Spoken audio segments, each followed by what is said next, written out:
Welcome to the Moffitt Method Podcast, where longtime strength and conditioning coach Tommy Moffitt explores everything from the art of coaching, improving performance, sports nutrition, and mental training. Now, welcome your host, Coach Tommy Moffitt. Welcome to the Moffitt Method Podcast, and I am your host, Tommy Moffitt. If you're listening for the first time, please take a moment to subscribe and like our podcast. Our very special guest today is Coach Jeremy Jacobs of Duke University. Coach Jacobs serves as the Associate Director for Sports Performance and Head Football Applied Sports Science for the football program. Prior to Duke, Coach Jacobs served a 6-year stint in a variety of different roles at Louisiana State University, most recently as the Associate Director of Strength and Conditioning for football. One of the main responsibilities Coach Jacobs oversaw at LSU was the team's velocity-based training system, PERCH. He created micro, meso, and macro force velocity and tonnage reports for the LSU strength and conditioning staff. Coach Jacobs earned his bachelor's degree in kinesiology, exercise science from the University of Wisconsin-Milwaukee in 2016. He added his master's degree in kinesiology, pedagogy, and physiology from LSU in 2018. Coach Jacobs is a veteran of the United States Army, where he served as a member of the U.S. Army Rangers and saw active duty in both Afghanistan and Iraq. Welcome to the show, Coach. I appreciate you having me, Coach. Thanks for having me on. Yeah, you're very welcome. And we're not going to mess around today, so let's get right to it. Are you ready? Yes, sir. Fire away. Okay, good. All right. Now, the path that you took to become a coach was different than a lot of people. There's never a clear-cut example of this is why I do what I do or this is how I got here. So what led you to the field of strength and conditioning, and when did you decide that you wanted to coach and spend the rest of your life working with high-caliber athletes? It's a great question. So I guess the traditional path would be guy played in college, maybe played professionally, and came back around the game to coach. My path was obviously different. I went into the Army after high school. 9/11 really changed the course of my life. And then I decided to join the Army, and on top of that, join the Airborn Rangers, and to the much chagrin of my mother. And so when I got in, I served 4 years. When I got out, I wasn't sure what I wanted to do. I ended up working as a contractor for the military for about 4 years. And then I kind of call these my lost years. I had some years there where I had no idea what I wanted to do. And I dipped my toe in a lot of different water. Thought I was going to be a firefighter for a little bit. Dip my toe in being a golfer, dip my toe in whatever. But the one thing I always did was train. And maybe it wasn't the best training, and it wasn't organized all the time. But the one thing that I always came back to was fitness, at least. And I found that, again, weightlifting later in life. I think it was about 26. I started weightlifting again. And it was the first time I had felt like an athlete since I played. So I fell in love, and I found myself doing that more than I would do anything else in my life. And I hung around the gym so much that the gym owner asked me if he paid for my USAW cert, would I come coach for him? So I found myself on the weekends going around to different CrossFit gyms in the Milwaukee area, teaching clean and jerk and snatch to that athlete population. And loved it, and got to a point where I never realized being a strength coach was a real profession at that time, just because I didn't play in college. Yeah. So I didn't have a dedicated strength coach in my life to look up to like you did and say, hey, look, that's something I could do. And somebody made an off the cuff comment to me one time, and they said, why don't you go back to school? You still have your GI Bill. You could be the strength coach for the Green Bay Packers. And I was from Wisconsin and born and raised Packer fan. So that was like a light bulb moment. I started doing research, and lo and behold, I was an assistant golf pro at the time. I hated my job. And within 2 weeks of that, 2 weeks of that comment, I had enrolled in an exercise science program at the University of Wisconsin-Milwaukee, and went back to school. I was like 28 years old, and started with like basic A&P. I was sitting in a classroom with 400 kids that are 18 years old and have no idea what they wanted, and I had a very pinpointed job. So when I got asked by professors, what do you want to do? I said, I want to be a strength coach for football. And a lot of those guys didn't even know what I was talking about. So that was kind of when I decided to take that path. And the more and more I did research, I figured out like, hey, this actually can pay you a lifestyle that allows you to do this full time. It was, I kind of figured it out as I went. And then I just jumped in with 2 feet. Yeah. All right. So, I didn't know the thing about the firefighter. I went to EMT school twice. So I did it once in the Army because there's an EMT on every squad in a Ranger unit. Yeah. And then that didn't carry over to civilian. So when I got out, I did EMT school again, and I worked on an ambulance for a few days in a volunteer setting, and I would go to the firehouse. And then I remember the first day they called us to attention, I was like, I'm out.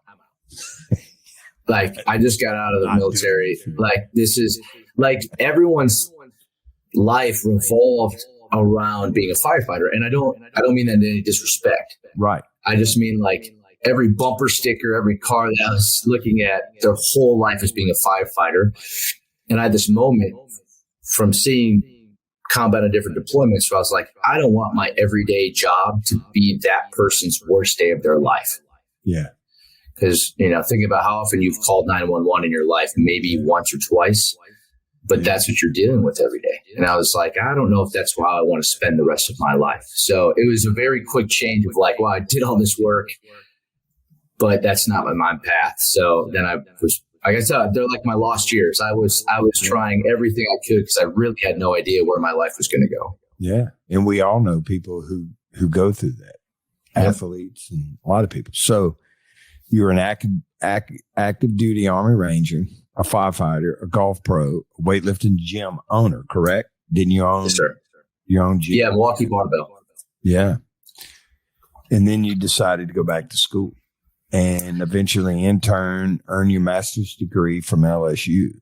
So explain to the listeners how all of these experiences molded you into becoming the person and the coach that you are today, if that's true. And then what were some of the more defining moments, during that journey that left a mark on you? Okay. Yeah. In the Army, the single greatest thing I learned from that was just perseverance. I think when you go through different selection courses, my mindset always was quitting wasn't an option. I couldn't imagine being in the Army and not being in a Ranger unit. Like, that was my goal so much that like just being in the regular Army, like, was not an option for me. So I looked at it like, look, they can't make everybody quit. Like, that's not the goal of this program. Yeah. I just need enough of these guys around me to quit so we can just get to learning some stuff. Right. So every time somebody quit, I was motivated. I was one quitter closer to getting to like learning some stuff. That's how I viewed it. So every time somebody quit in the middle of an objective, I was like, get out of here. I need more. I just need 5 more in my squad to leave, and we're probably got close.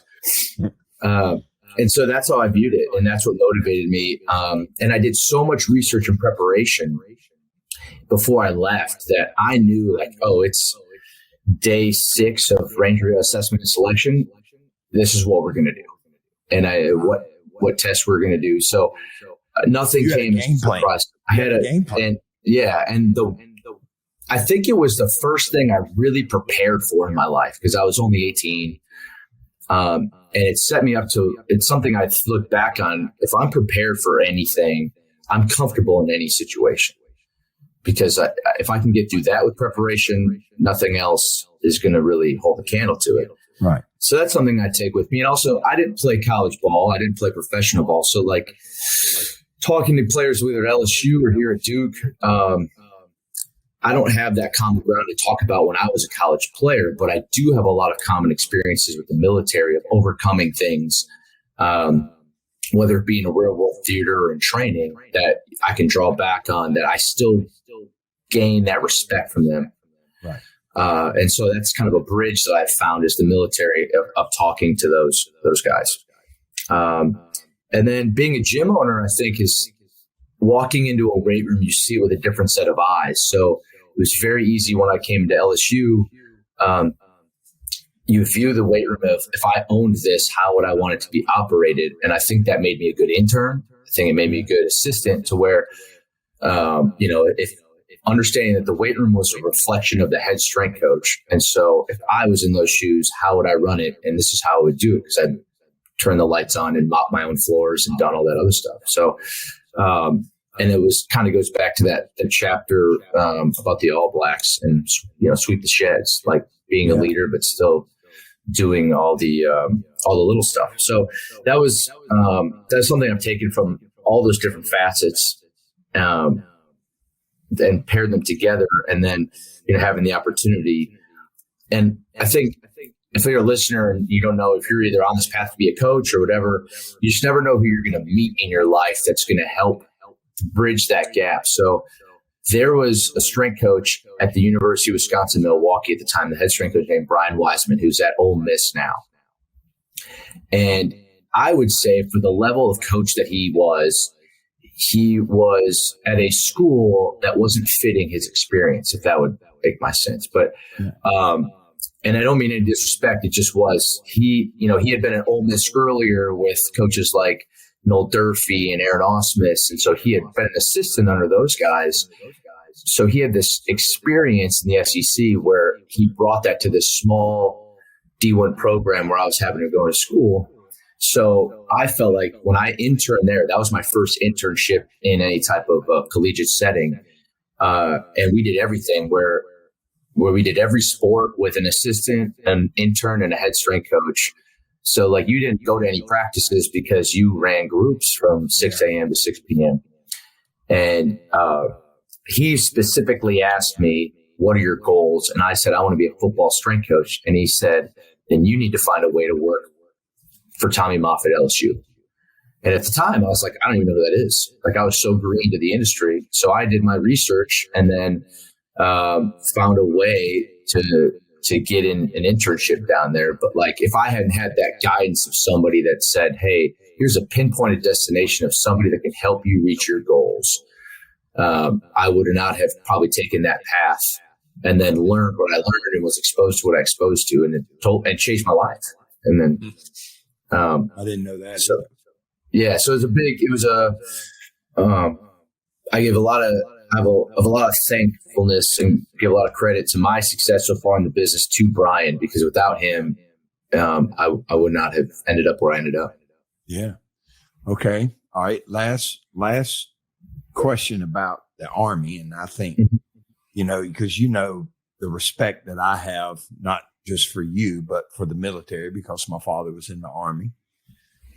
But, I think it's important for life lessons. And, that's what I was going to do. I was headed to the Army when I got a job coaching. It was either that, my options were prison guard or the Army or coach. And I got lucky and got a job coaching. But let me ask you this. What influence has the time that you spent in the Army influenced your coaching, your leadership style, and your decision-making processes?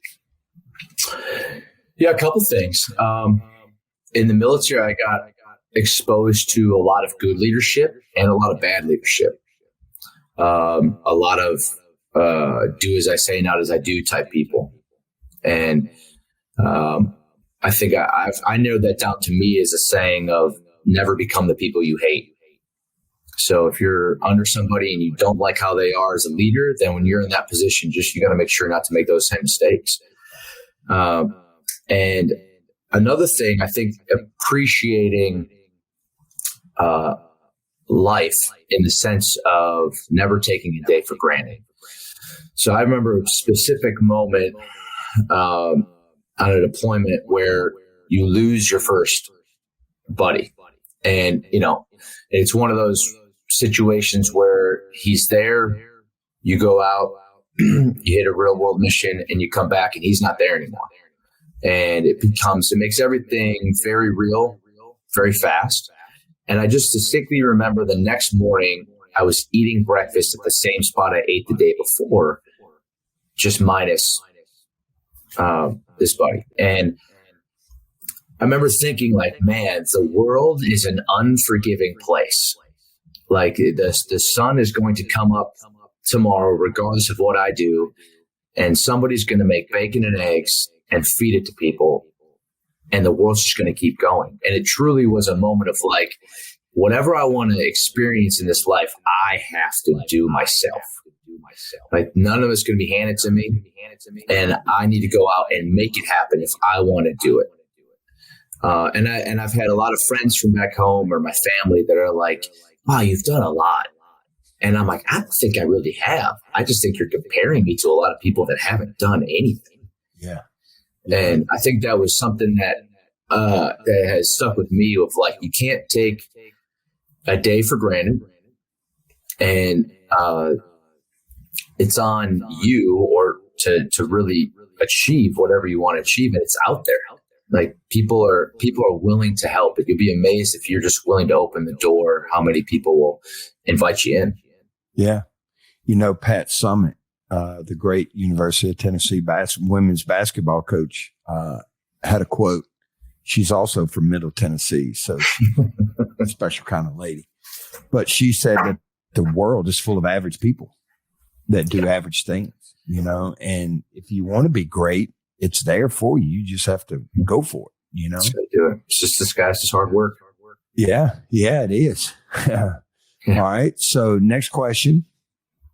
And before we get to what you're doing now at Duke, I thought it would be great to hear about how you coached all the different, men and women's sports in your career, in weightlifting, in CrossFit, and at LSU, and swim, dive, and volleyball.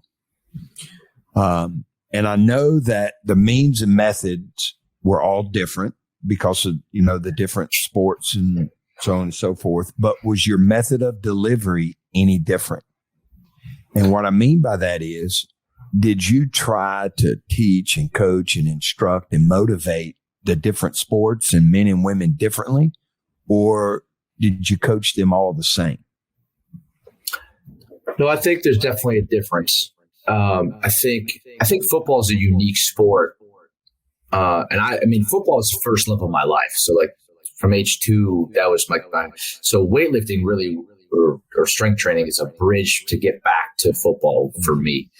But I think that world is so similar to the military that you can have a certain tone and delivery with how you train. And if you've been raised playing football, you just respond to that because that's just the culture of the sport, where other sports aren't like that, regardless of gender or whatever that you're dealing with. So, but I know the training methodology was always similar.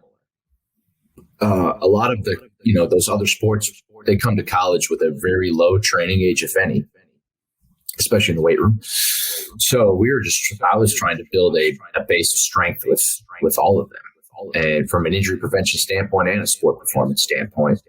But certainly I think the delivery was different. I think I would also get to learn the coaches, that sports coach, what type of culture were they trying to instill, so I could be a messenger for them.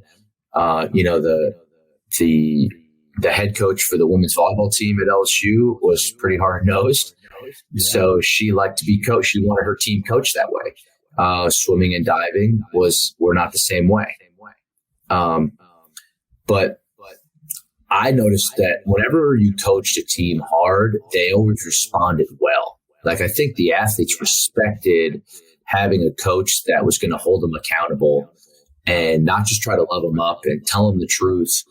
And then on the back end of that, building real relationships with the athletes so that they truly know that you care. But yeah, there was definitely differences between sport. But I based a lot of that differences based on the culture the head coach was trying to instill in that team. And then when football, I think for instance, at LSU, we took a lot of that off of your league. And you were taking that from the head football coach. So it was trying to feed that all down through the chain and be the messenger. So we were all synced and they heard the same message regardless of what level they were being coached at. Exactly. Yeah. What's amazing and, the reason for me doing this project here and the Moffitt Method program is so that, we can reach the masses, and start developing athletes when they're 12, 13, 14, 15 years old. And what was amazing in your answer and your comment was that, you and I saw also athletes that, were competing at a very high level with a very, very, very young training age. And it's amazing to see that at such a high level. Now, for some of them, their sport-specific strength or their technique was adequate, and some are more advanced than others. But the amount of improvements that you can see in someone's performance, whether it's swimming or diving or volleyball or football, is greatly enhanced when they spent 3 years, at least 3 years, a minimum of 3 years of training before they get there. Yep. And so it always amazes me, whether it's you or anyone else that I've talked to, how underdeveloped some of our best athletes are. And, especially playing in the ACC and the SEC conference, you've got to be physically, mentally, and emotionally prepared for the most intense competition that you'll ever face in your life. And for a lot of people, when they're a high school athlete, they're they're a big fish in a small pond. Yep. But when you get thrown into the ACC, the SEC, or any collegiate Power 5 conference, let me just put it that way, you suddenly become a little bitty fish in a giant ocean of people. And they figure out real quick that they haven't done enough to prepare themselves, for the level of competition that they're faced with. All right. So let's talk about Duke now. Okay. So, let's talk about you getting hired in January. All right. Mm-hmm. And this always is pretty neat. All right. Can you describe, how that all happened? And then what was your focus or your mindset going into Duke with a new boss, a new team, all new coaches, a new weight room, and you only knew one guy, and that was Rodney Hill, a person that you'd only worked with. How long? How long had you and Rodney? Y'all hadn't worked not even a year. That long. Yeah, not even a year. 6 months. Yeah, 6 to 8 months max. So you have all this new stuff going on, and you only know one person that you've just met. How did all that take place? Yeah. So, and we found out beginning of December that we were not being retained at LSU. And 7 days. You said that very well. That was very well. 7 days later, after we were not retained, I had a conference that was already pre-set up for me to speak at Florida Gulf Coast for Hammond Strength Clinic, and I wasn't going to back out, but you had also said to me, "Hey, you need to make sure you go to that. Just to, you never know who you're going to meet." And so before I had left, before I went, I looked at the lineup. I saw who was talking, and I remember thinking to myself, "Hey, I'm David Feeley. I know he's the head strength coach at Miami for the Hurricanes. And that's cool. He's going to speak. He actually speaks right after me. Awesome. So I looked through and I'd heard about him before. One of our interns had interned with him at South Carolina when he worked there as an assistant for a year and had raving reviews that he was the best assistant on their staff at the time. And it makes sense because now having got to know him, he was the head strength coach at Ball State for 5 years before he took that assistant job at South Carolina. So like he had some good experience. And so I went there, I spoke, and then he spoke after me. We talked, and then it turned out we were kind of in a similar situation being at the end of a football season. And, but we talked, and then I remember him specifically asking me, hey, I was talking about some of our perch stuff and how we were using technology in the weight room. And he asked me a question and said, hey, are you on the floor coaching and doing that, or are you just doing sports science? And I said, no, I'm just one of the strength coaches, but we just, we do that all of our. We didn't have any sports scientists. No, we were figuring out as we went, for sure, especially when it came to data visualization type stuff. So he just said, cool, and was very kind of quiet about it. We shook hands about a half an hour later. And then because he lived in Miami and we were at Fort Myers, he just drove home. He didn't stay after for any of the speaker dinner or whatever. And about 3 or 4 days later, he called me out of the blue. I remember I was taking a nap in my daughter's bed because I was not working. And I answered the phone and we talked about an hour about training and methodology and what my beliefs were. And now looking back, I could tell he was kind of interviewing me, but I didn't, And we talked, got a phone. I was like, all right, that's cool. And then I got a phone call from another strength coach the next day. And he said, do you know who David Feeley is? And I said, I do. I just talked to him yesterday. He said, well, he's on campus at Duke and he's going to probably get the job. And so I sent him a text and said, hey, coach, congratulations. I heard about it. And he just texted me back. We'll be in touch. And so all of a sudden a week goes by and he calls me again and kind of gives me a formal interview. And then the whole staff here at Duke is brand new. So Coach Elko, the head football coach here, was the defensive coordinator at Texas A&M. He took the head coaching job here. And his strength coach was his first hire.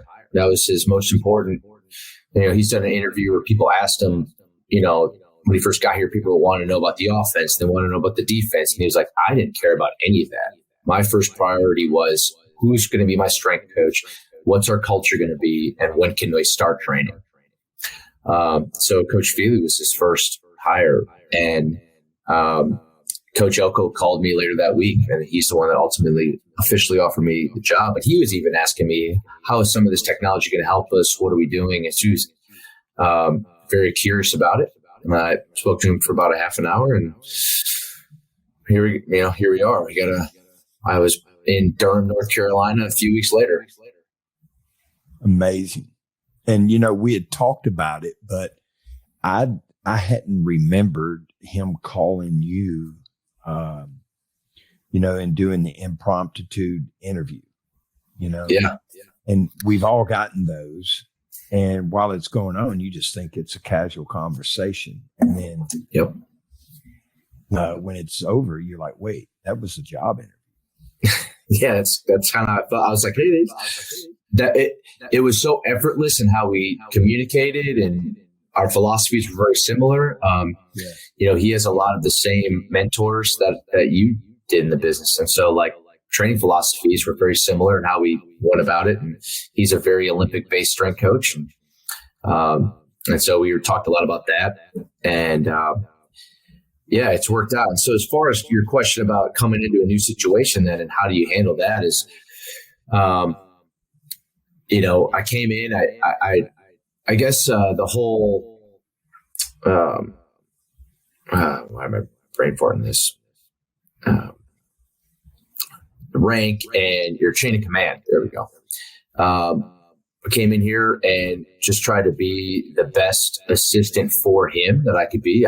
It's his program. It's Coach Elko's team. And like, how do I back that message the best that I can and coach the way he wants to coach? So there was a lot of the first couple of months of I had this way that I've been coaching and took a lot of pride in with the way we did things at LSU, and then trying to figure out, okay, well, how does he want that things to be done, the warm-up to be taught, what are the little things, the little details he cares about, what are the little details he doesn't care about, and trying to learn that. So there's a little bit of learning curve, learning each other, learning how to coach and bounce off each other. And then you walk in the room, and it was funny, the first time I walked in the weight room was the first time I had seen the weight room. But there was the same time, there was like 6 players in here, and they're trying to figure out who are these new coaches. And so they're all staring at me and introducing themselves to me. That's when I realized really quickly that I was no longer in South Louisiana either.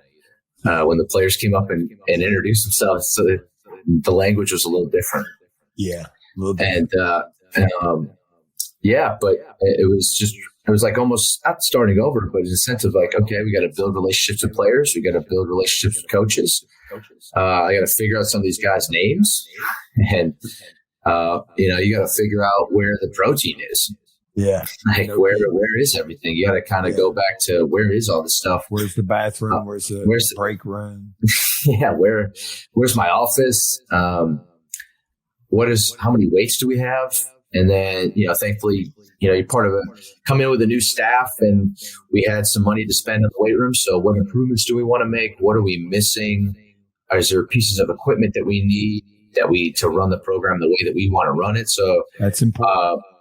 All those things of, do we have the tools needed? And while we wait to get those tools, what can we do in the meantime to make sure that we have an effective program? And thankfully, the coach before us here was an Olympic-based strength coach. And so we had a lot of great tools. When you have a barbell and bumpers and they're Alico, you can get a lot of good work done without a lot of fancy stuff. Right. That's all. You can do 100 exercises with a barbell. Yeah. So we were off and running real early in January, just kind of figuring it out as we went. Good. All right. So you and I both have mentioned, your responsibility and your role with velocity-based training. And I know that you're involved with that at Duke. I think it had a major part in you getting hired there. Mm-hmm. Can you describe to our listeners what velocity-based training is, because it's still relatively new, and what device do y'all use there to track it? Okay. Yeah. So velocity-based training, it's certainly not new, but it's definitely gained a lot more notoriety, I would say, in the last handful of years. You can trace it back to the Russians using stopwatches and figuring out what percentages were athletes moving the bar the fastest. And obviously there is in the component of power, there's velocity as a part of that formula. And so it's important, especially you don't want to compare it to a sport like football, but there's a lot of sports where power is important.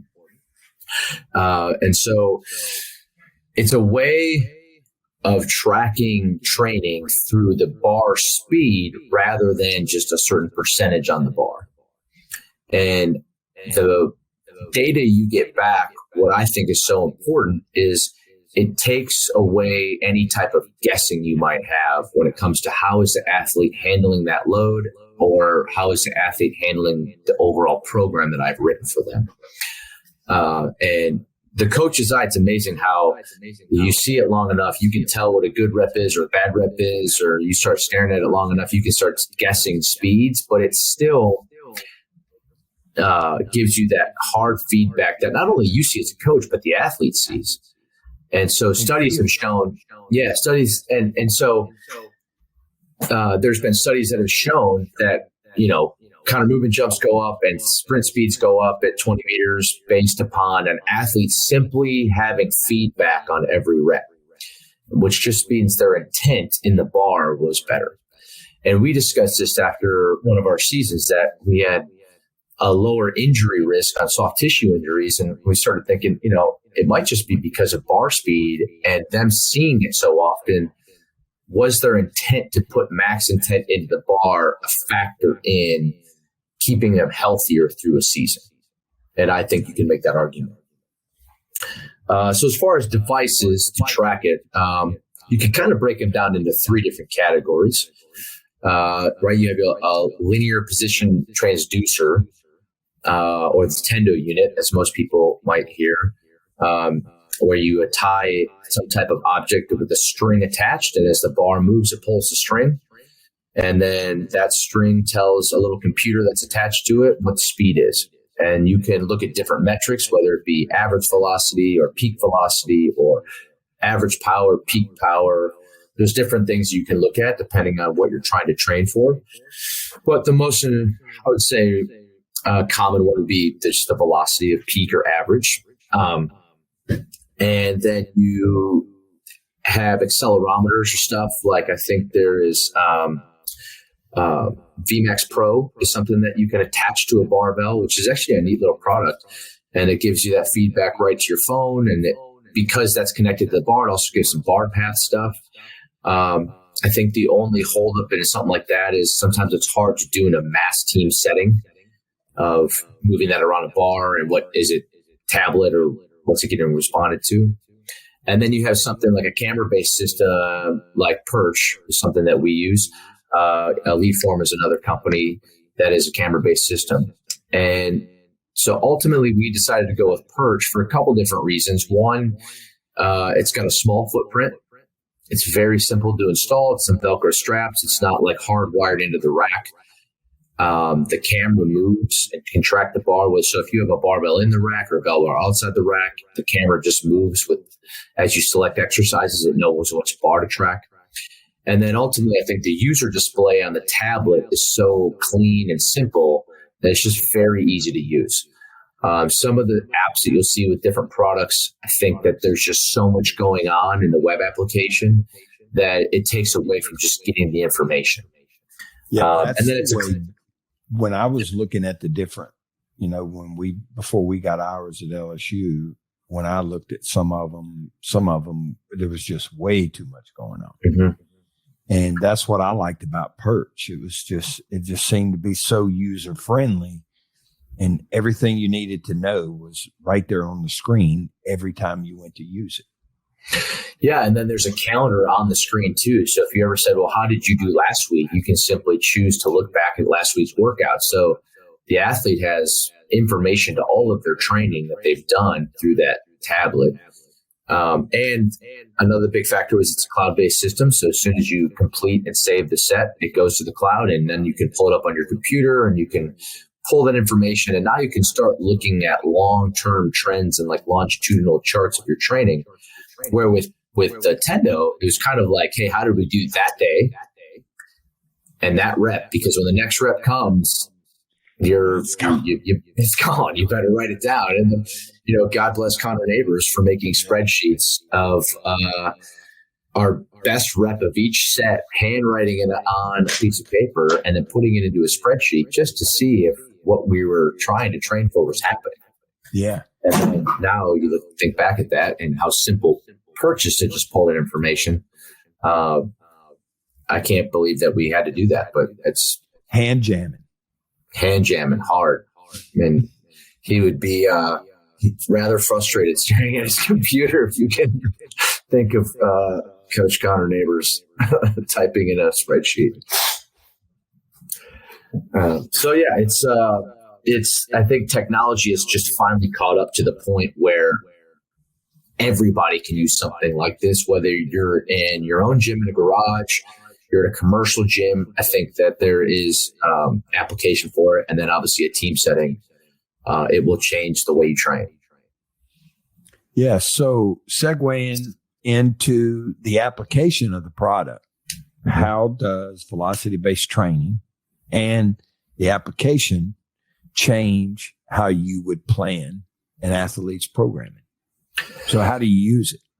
Okay. So I think that a couple of different ways. So in its true nature of velocity-based training, you're not training off a 1 rep max. You're just training off velocity. You're saying, I need you to hit this velocity because we know this velocity correlates to this training parameter. And we're trying to train whether it be starting strength, strength, speed, accelerator strength, hypertrophy, and then obviously like the king of them all, absolute strength. And so you can program on that, and then it's auto-regulatory. There we go. Meaning that the athlete now, based on how they're feeling, how their CNS is functioning, will dictate how you load that bar. And so when you have all of these fatigue monitoring tests or RPE scales and other stuff, you can truly see how is the athlete performing, and I can make adjustments in real time based on that right away in their training. And I think an important note on that is we always think of overtraining. That's like especially in an in-season, are we overtraining the guys or whatever? But I think it helps you from undertraining just as much, because you get in this notion when you start looking at GPS reports and you start looking at mileage and you start thinking, we got to pull back. And sometimes the answer is you don't at all. And you need to keep your foot on the gas because these guys are handling it. And if you want to keep creating adaptation and change, you need to still create the stimulus for them. And so you need to keep hammering down, and having this feedback, I think, helped us maintain our program through the middle part of the season, where you can't see the light at the end of the tunnel yet. You can't even see where you started. You're just kind of in no man's land. Yeah. And it allowed us to say, nope, we're doing just fine. We need to keep going. And it also then would tell us on sometimes, this is a week to pull back. We're looking at that. We're looking at other data, whether it be force plates, other technology, and it's telling us now it's a good time. And then you can change your pullback. Instead of just making it a deload week, you can change it to a speed week where you're going to take this off, and now you just give them certain velocities to hit. And they think that they're training, you're deloading, but they're putting still way more intent in that bar on a deload week than they might if you just told them, hey, we're going to go lighter this week because we need a break. I think it can change how you dictate what your program is going to be that week. And then I think it made a better adjustment to weekly progression. So instead of writing a 10-week program and saying, hey, we're going to look back in 10 weeks and see how we did, we'd handle it week by week. How did they handle this week? Great. Okay, let's progress it to the next step. Not great. Okay, we might need to recalculate. Or, hey, I bet if we did this week one more time and just they did this week better, it would set us up to keep progressing. And I think it just took all that guesswork out of it to where you weren't sitting at your computer saying, I wonder how they're really doing. It's like, hey, here's the data. Yeah. They handled 80% at this velocity. And what's cool about it is because of this cloud-based system, and you're now starting to track some trends over time, you get enough data where you can actually tell what percentage is going to generate which velocity. And so now, it's the whole notion of aim small, miss small. And so it just allows you to zero in tighter on your target and say, hey, look, we want to hit this speed because we want to train this, strength speed. All right, we'll probably need to start at about 60% or whatever it be. And it just allows, like I said, it takes the guesswork out, and it allows you to really hone your program to achieve the training that you want. Yeah. And with the charts, like Tim's chart, forever Tim's chart, Tim Johnson's chart, but with, the way y'all put together the chart is if we were training at a certain velocity, I could look and see how many reps that person or that position or that side of the ball, how well they had performed and the exact number of reps that they had done. And so, you could say, we're smashing 85% in cleans and guys are averaging 4 reps per set. And the velocity is, 0.5, meters per second faster than what it's supposed to be. So let's go up. And, you get so much information. You get so much, information that is current based on their present level of fitness and how well they feel, that it's so much easier writing programs.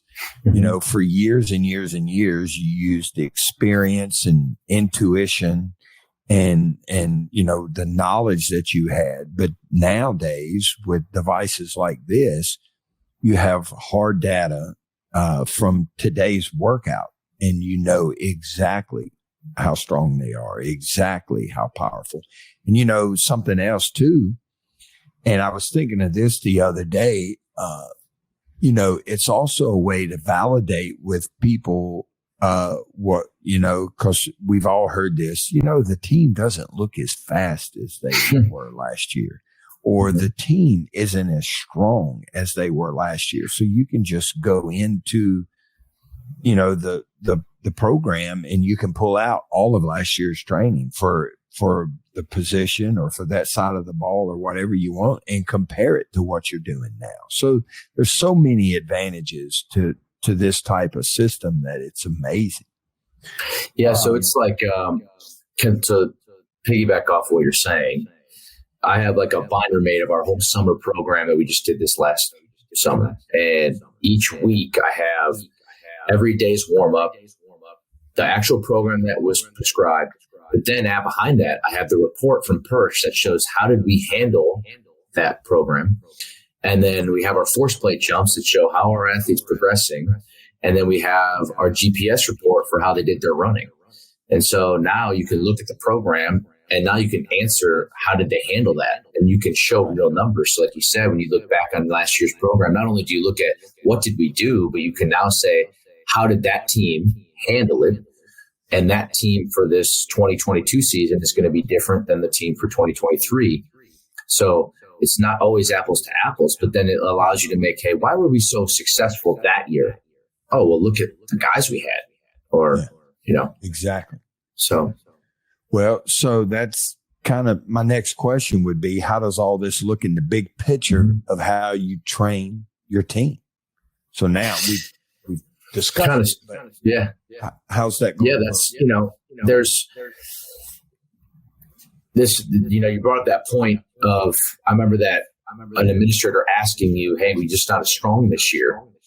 And you were like, hold on, buddy, let me go show you these numbers. And I will show you that 75% this year is heavier than what 75% last year was. And we're moving at faster velocity. So that's not true. We just had an older, more experienced football team last year. So we're better football players, you know, and so like, you just got to understand where we're at in the process of building the program. And so I think it allows you, like I said, is to see how you handle it. And I always go back to when we first started using Perch, because with Tendo units, you know, it's a little bit more cumbersome to set them up. And so you really got to plan in your program, when do I want to use them? Because it's going to take time and energy to set them up. When you have something that's in your rack that you just got to flip it on and use it, makes it much simpler and easier to simply say, let's track it. And just because I'm tracking something doesn't necessarily mean that I am going to change something based off their velocity. Maybe the bar's going to slow down and they just need to grind through it, because that's where we're at in our program. But I remember one time we were coming back in the winter. It was January, and we had front squats programmed, and we had a huge emphasis on redialing in technique with our younger guys and all this stuff. And so we weren't going to use any technology to start. It was technique. And then we got done with the workout, and I remember you asked me, hey, what do you think the speed was on that? And I said, I don't know. You know, and he said, you know what? Just turn it on next time, because it's there. They're not going to change. We're not changing the workout based on these velocities, but it's still going to let you know. But because once you realize you can have that information, right, it's hard to then program without it, because you feel like you don't have the whole picture anymore. Right. I think that's where better to have it and not use it than not to have it and want the information. Mm-hmm. So just record everything. Yeah. And, you know, you might not use it until a year from now, but at least you have the information recorded. Correct. And I think that it's also like as you program, I get a lot of questions of, hey, if I get a device like this, how should I implement it? And my first response is just turn it on. Don't change anything. Program the way you program, coach the way you coach, and just track stuff for a while. And once you get a little bit of data over a course of a few weeks or a training cycle, you might be able to go back and make some inferences and, oh, look, we have some trends in here. Maybe we can move it this way. But it doesn't have to change your program overnight, but it will change how you view your program and how you progress it. And so I think if you have something like this and you're lucky enough to have it, then using it and just being diligent in having that data coming in is going to help you the most. Now, do y'all use it any different in the off season versus the in season? A little bit. Yeah. I think sometimes in the off season, like I said, if the bar gets really slow, good. Like that's what we're trying, that's what we're trying to do. We're in the in season. It's a little bit more of power output. We're trying to stay around certain percentages that produce the most power. We're trying to track how we handle loads. Because the way the season's broken up, it's kind of like we have 3 different waves over the course of 3 different months. And I'm looking at how did we handle certain loads in camp? How did we handle certain loads in the first half of the season? Now we're kind of in the middle of the second half. So this, like, for instance, we hit an 85% on some cleans today. And so I wanted to see, I'm looking back at the last time that we hit 85%. How did we handle that load? Both power output wise and peak velocity wise and mean velocity, because mean velocity in Olympic lifts, and this is a different conversation, still has value in my opinion. And some literature will tell you to just look at the peak, but I think there is value in the mean velocity. And so I'm looking at all that and saying, hey, where are we at? Where's our injury report at? Like sometimes you'll see differences and then you look at, hey, we had 10 guys that didn't complete this lift today because of varying reasons. Those 10 guys are some of our best lifters. That's going to affect my numbers. So those guys aren't now in my score. So I need to take that into account when I make that assumption. And then I think that in season, like I said, we really look at it compared to our other technology, our GPS data, force plate data, and our Nordboard data. And so we're kind of piecing it all together where in the off season, sometimes you might see some of those numbers going down, and that's just because you're in the middle of some hard training. Yeah. And they're going through some adaptation. And if you never see them come back up, that would be a problem. But it lets you know, hey, these guys are tired, but right now they should be. Yeah, kind of reminds me of a quote from Blake McCall. Just ride the wave. Just ride the wave.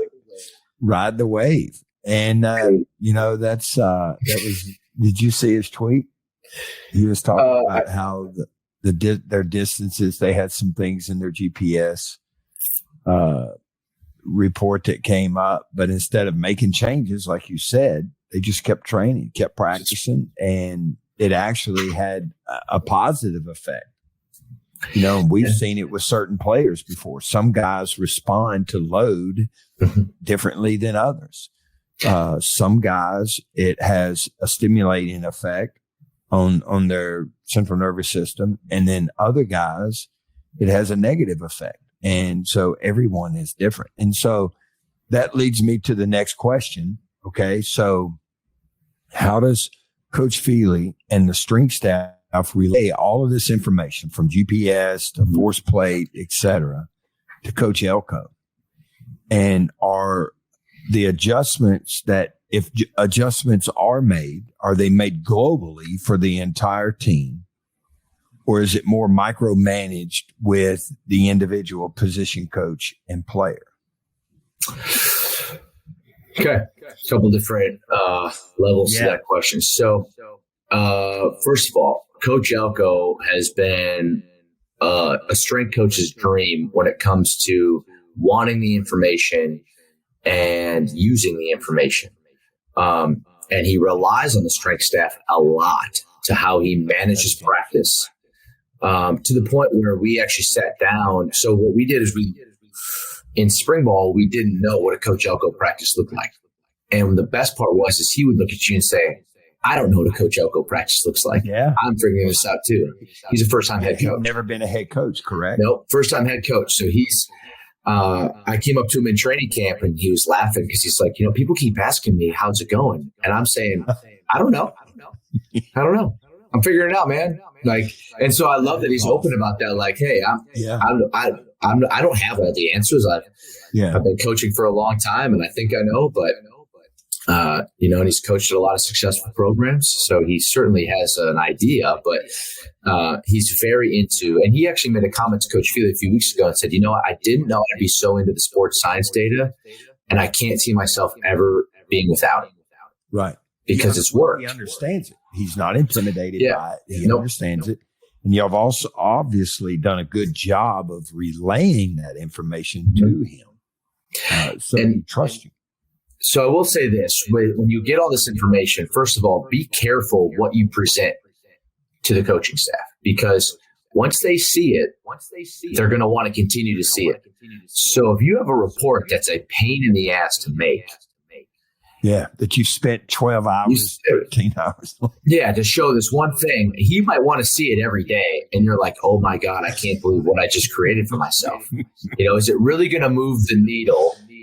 Yeah. And so you gotta make that reference too. And I give credit to Coach Feeley because, we came with all this stuff and he's like, all right, well, I'm not going to give him that yet. We're going to hold that off. But some of these other things we can show him. But so we didn't know in spring ball what a Coach Elko practice looked like. He did it. We collected those scripts. We collected those GPS reports with Catapult. What did practice look like? And then we talked to him going into training camp. What do you want it to look like? And here's what his goals were. And so we built a template. Here's how you would undulate loads through camp. Here's your big days. Here's your small days. And then he was like, I don't need to follow this exactly, but as long as I organize it kind of like this, I can make this as my own. And as we said, absolutely. So he understood the broader concept. Right. And so we weren't doing like 5 days in a row of hard. He had a pinpointed day that we wanted to get a certain load. And then we worked ourselves back up to the load. And then we made sure that we hit over a game load at a certain percentages a couple times in camp, so that if we ever had to go there in a game, like we had an overtime game already, our players were super excited in overtime because they knew they had trained for that moment and they brought it up on the field. So it's kind of cool to see them make that connection of. Yeah. You are coaching at Duke. They're not dumb. They're not dumb. So the questions that I get asked, like I said, are a little different from our athletes at Duke than what we get from our athletes at LSU.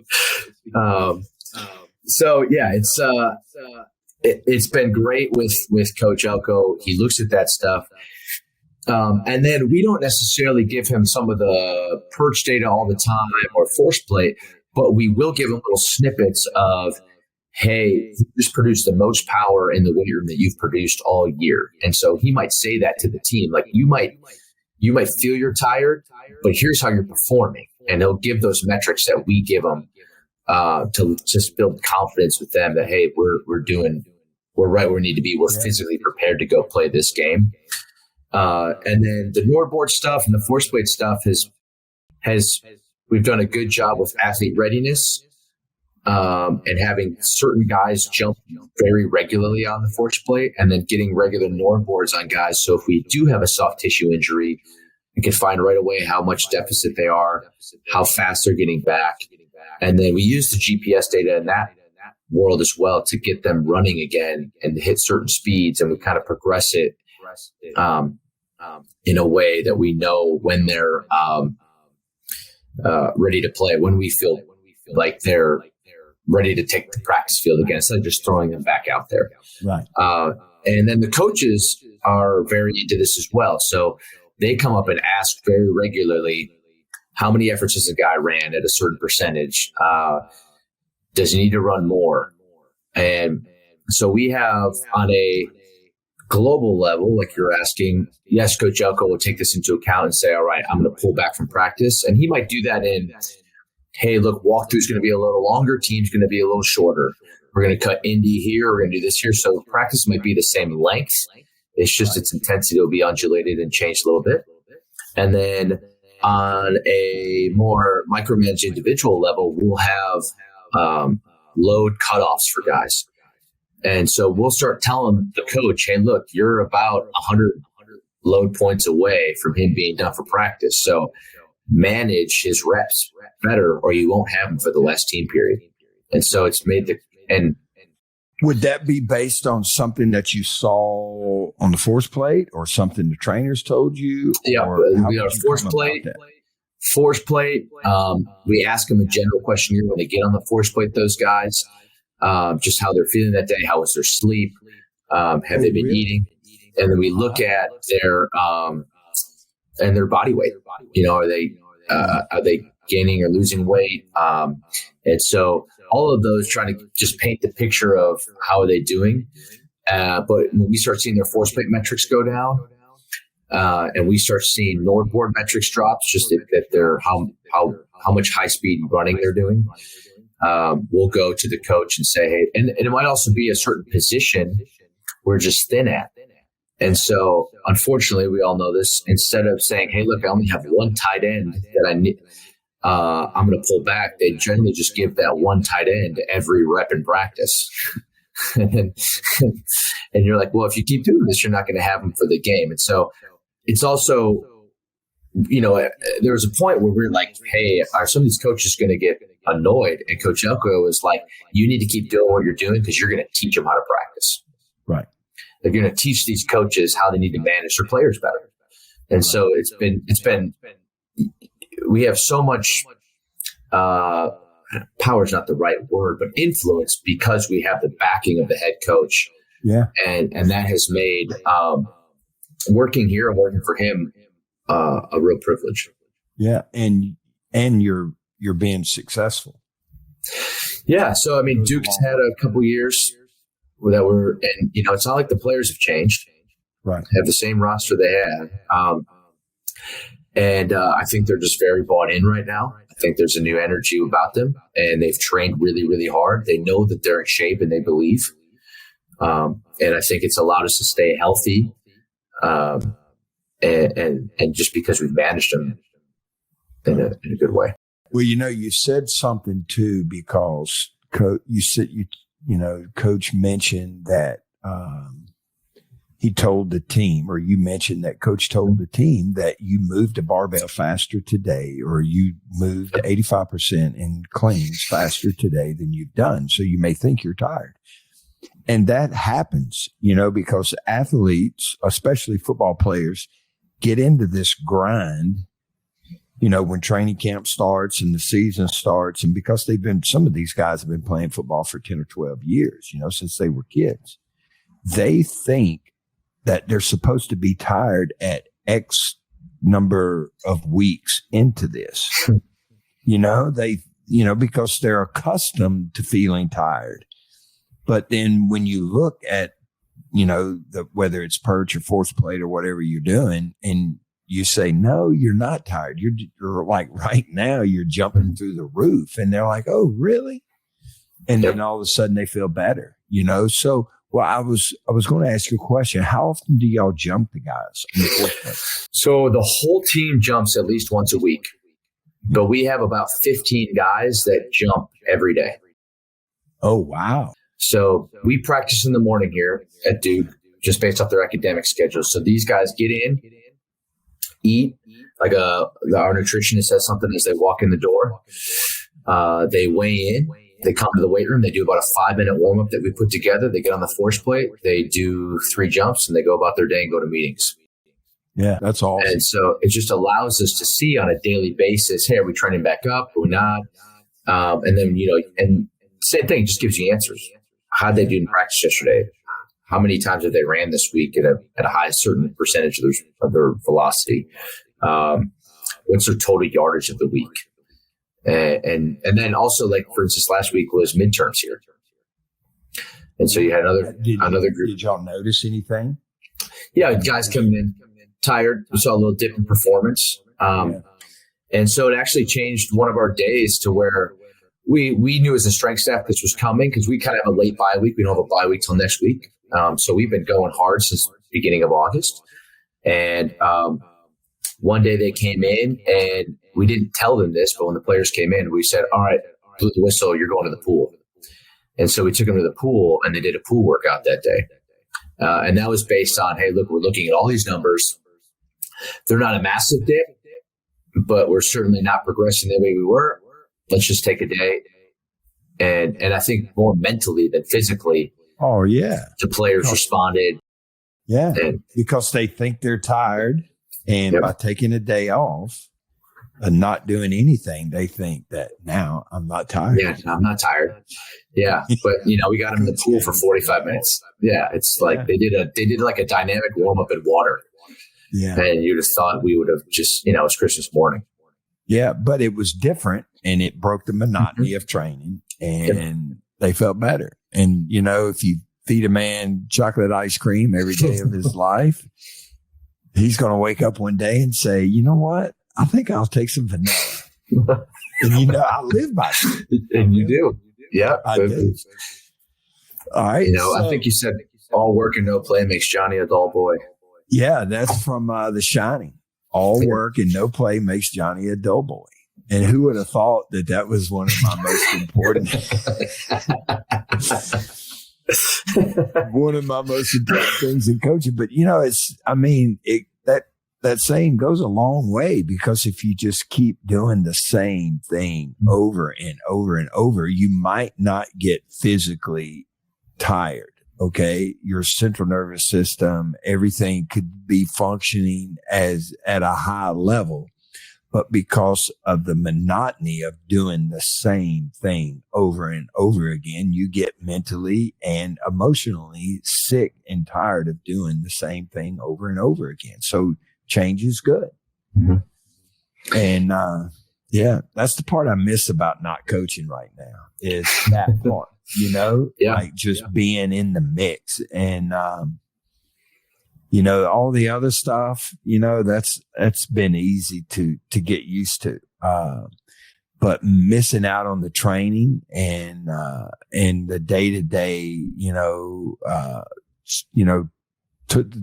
staff meetings and talking about training and all the different things. Banter. Banter. Yeah. I miss that a lot. Yeah. All right. So now, first of all, thank you. Okay. This has been great. All right. We're just a little bit over an hour. So I want to ask you, so we've talked about your life prior to strength and conditioning. We've talked about your time at LSU and Duke. But I want to ask you a question about two guys that you coached. You got a minute? Sure do. Yeah. Okay. All right. So, while you were at LSU, and I'm talking to the audience, I'm not talking to you because when you were at LSU, what you did. But Coach Jacobs worked with our wide receivers. And while he was there, we went through a time where we had some really talented guys. And two of the guys that he coached was two of the most special of the entire group. There were some special players in there. But you had Justin Jefferson and Jamar Chase, two, phenomenal football players and workers. And then, there was Terrace Marshall and, Jure. How about my man Jure? Man, balling out this year, man. I'm so proud to think of where he started. Yeah. There was a point in his freshman year that we were like, I don't know if he's going to make it. Yeah. And to see the leader and the man that he's grown up to become at that place is really impressive. Yeah. And that's what is so great about college athletics, or any athletics. It doesn't matter, especially at the high school level, because you have what you got, little Johnny, if he's 5'5", 125 pounds, you make him the best wide receiver you can possibly make him. And then you go out and play. when I was coaching at John Curtis, we had a wide receiver that played in the band at halftime. So he would run to the locker room, and they had a Velcro band uniform that they put on him. And then he would go out at halftime and perform in the band and then run. Well, we didn't even have a locker room. We would meet in the end zone.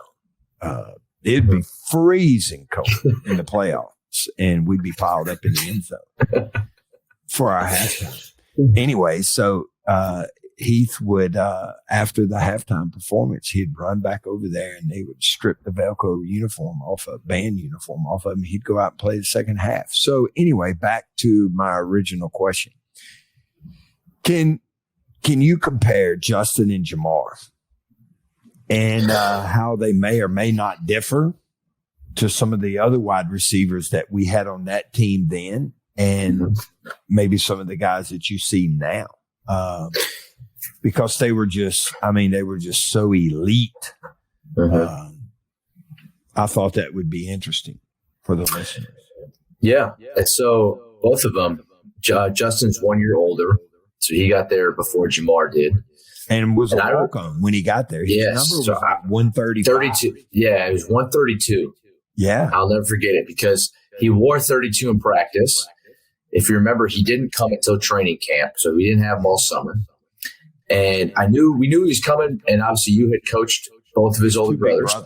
Yeah. And so I coached Ricky, but not his oldest brother, Jordan. So, and when here comes this skinny kid who's 6'1", 175 pounds. I remember he had this hair that was sticking everywhere, but he had 9 dreads that hung over one of his eyes, and I would make fun of him for his hair. And we were like, who is this kid? Like, he's just here because his older brothers. Like, that's seriously what, you know? And then his first training camp, he caught a ball down the sidelines and leapt over somebody and then ran like 70 yards for a touchdown. And we were all like, oh, this guy's got some stuff. So they're so different. Like, Justin was taller, leaner. I always used to make fun of him and say he had a bird chest because he was so underdeveloped. I remember he got hurt in a bowl prep, and I was training him in the weight room during practice, and he was getting stapled with like 175 pounds. And I was like, dude, we got work to do. And we were talking about the off-season program and how, you know, and to his credit, before his junior season, he benched 315. You know, and he didn't weigh 200 pounds at the time. So, like, he was strong for what he had. He didn't look it, but he was strong. He didn't have big hands, like a prototypical really good receiver. Jamar's got gigantic hands, like a 4X glove. I remember when he would wrap his hands around the bar, like he had fingers got going up his wrist because he just had his hands were so big. But what makes Justin special, in my opinion, is in the weight room, he didn't do anything slow. And when we started tracking velocity as much as we did, everything he did, that bar was flying. It didn't, you know, and that was on cleans. It didn't matter if it was 50% or 90%.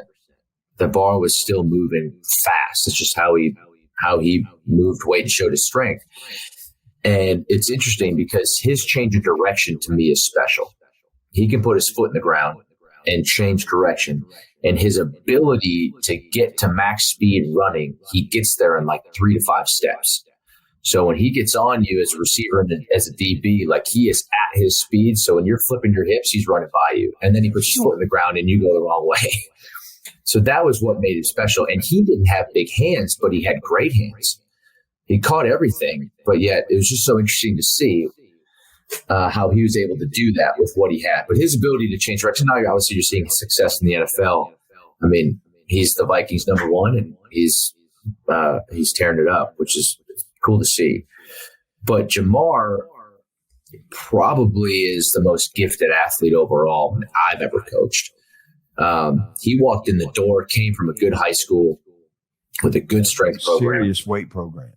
Like we talked about. And so all those kids that came from Rebel were good lifters and could for sure clean, squat, and bench a decent amount. So he walked in the door with some tools in the toolkit. And I look back at some numbers. It's funny, I have them. Like his first summer with us, which means he had trained with us for 7 weeks. Yeah. He maxed out. I think he hit 130 kilos on his clean. He maxed at 286. And that was he walked in the door with some tools. His lower body was so strong and powerful. I don't think in 2019 he was ever tackled one-on-one. I think it was always a group tackle to get him down. And that's how you turn, the 10-yard pass into a 90-yard touchdown, is because you just couldn't tackle him. But he had big hands. He was only 6'1". And I think he was benching over 350 before he left. I mean, he was a strong bencher. We cut him off on squat. He never truly maxed out because the weight just got heavy enough that we're like, all right, I'm not hurting you in the weight room to get a number like he would have been a well over 500-pound squatter. And we've talked about this with his perch numbers. He was a guy where at certain percentages we expected the bar to move at certain speeds, and he just always moved the bar faster. Yeah, we couldn't put enough. Yeah, I remember. We were training heavy one day, and I go back there and I'm like, all right, so how's Jamar's velocity look on those cleans? And you're like, they're going faster and faster and faster. I put more weight on the bar, and then it would go faster. And I was like, what are you doing? And he was like, what, is that bad? And I'm like, no, it's not. So he was he was so dynamic. But what I try, and receivers here ask me about these guys. Yeah. And I'll say, you know what, Jamar, I've never seen anybody high point of football like Jamar Chase. That guy is 6'1" and plays like he's 6'6". And I've seen receivers that are 6'6" and play like they're 5'10". Yeah. And I think that's one of the things that makes him special is he doesn't wait for the ball to get to him in any facet of the game. He attacks the football. And then he's so big, strong, and powerful. He can change, and he's smooth when he does it. So you kind of take it for granted. You watch him run a route and you just think, wow, it's a nice route. And you just realize how smooth he is and what he does. And then you watch him go against a really good DB like Derek Stingley and make him look bad. Yeah.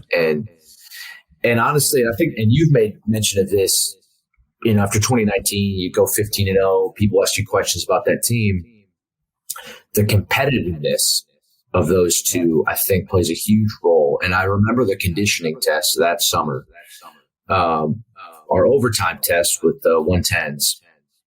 Those two lined up in the middle of the field and sprinted every rep and competed and then talked smack the entire time to each other.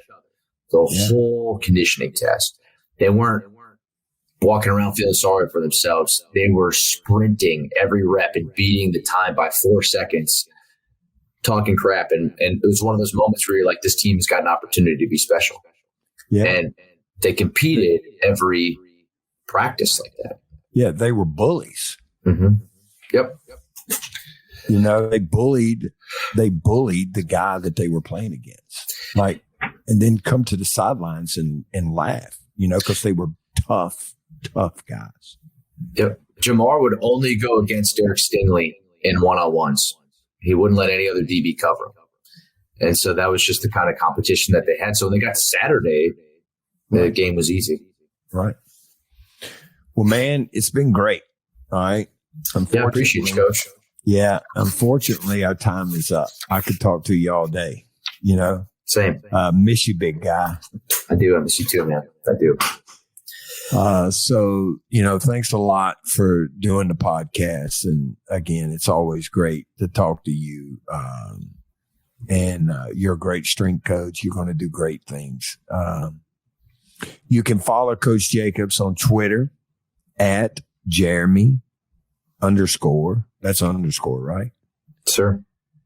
Jacobs, and then an extra underscore. Yeah, Jeremy Jacobs. What's that all about? The owner of the Boston Bruins is also named Jeremy Jacobs. Oh, yeah, no kidding. So you had to put in another underscore. Yeah. So his Twitter handle is Jeremy _Jacobs _. And his Instagram is at Germ 315. That was his nickname, Jer. No, it's Jer's 315, JERS 315. I think you probably just put the Jer. I did. I didn't even look. So it's Jer's. Yeah, Jer's, JERS. No, Jer's I should probably change. 315. I'm That's sorry. What's the 315 stand for? Is that the owner of? No, 31 was my number when I played, and 5 was my lucky number. I think I made that when I was so young, and I've just stuck with it every social media thing I've done. Okay, I like it. Twitter wasn't around when I was young. No. Or Instagram. Or Instagram. All right. So please do me a favor and tell Alyssa and Bo and Fitz that the Moffitts all said hey. All right. I will. And the staff, please tell the staff there that I said hey and good luck for the rest of the season as well. Okay. Appreciate you. Yes, sir. All right, man. Thanks a lot. Thanks a lot for being on. All right. Now on to the Ask Coach questions. I hope this catches on because I think this is going to be a lot of fun. And, we really don't have to limit it to limit the questions to strength and conditioning because I'm quite the chef and handyman. So any questions that you might have, but this section gives the listeners a chance to ask me questions regarding this podcast and anything that we may have talked about and the Moffitt Method program or anything strength and conditioning or anything else for that matter. Let's have some fun. But please email your questions to info@themoffittmethod.fit. Okay, so our question today is from Ryan, and Ryan had DM'd me and said, Coach Moffitt, my son needs to gain weight to play on the offensive line. Besides working out, lifting weights in practice, what are some things that he can do to help him, that we can do to help him to get better and gain more weight? So this is an easy one. And whenever I get this question or any question regarding athletics in general, my first answer is always the same. The absolute most important thing that any athlete or any person can do to improve his or her performance, gain weight or lose weight for some, or to have more energy, think more clearly during the day or during the game, etc., is to sleep 8 hours every night. It's that simple. Sleeping 8 hours every night is going to do more for you than anything that I could think of as far as your recovery.